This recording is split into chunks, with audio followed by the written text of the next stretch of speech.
மண்ணில் இது குழி குழியாக இருக்க என்னன்னு பார்க்குறீங்களா? இதான் கொத்தான்னு சொல்லுவோம். அதாவது எங்கள் ஊரில் கொத்தான்னு சொல்லுவோம். 90 கிட்ஸ் விளையாட்டு. அதாவது எப்படின்னா குழியானன்னு சொல்லுவாங்க இதை. இதை எப்படி நம்ம எடுக்கலான்னு பார்க்கணும். அதாவது கொத்தான்னு சொல்கிறது இதாக இருக்கிறது அந்த பூச்சி தான் அது. இதை குழியானன்னு சொல்கிறாங்க, கொத்தான்னு சொல்கிறாங்க. சரிதா? யாரெல்லாம் இப்படி விளையாண்டுருக்கீங்க இதை மட்டும் சொல்லுங்கள், கமெண்டில் சொல்லுங்கள். கொத்தானே எனக்கு ஒரு கொத்தான் போடுன்னு சொன்னால் என்ன இருக்கு பாருங்க, இதுதான் அது.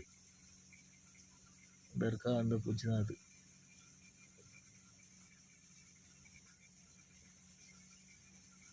இந்த இருக்கு பாருங்க, இதுதான் குழி யானை.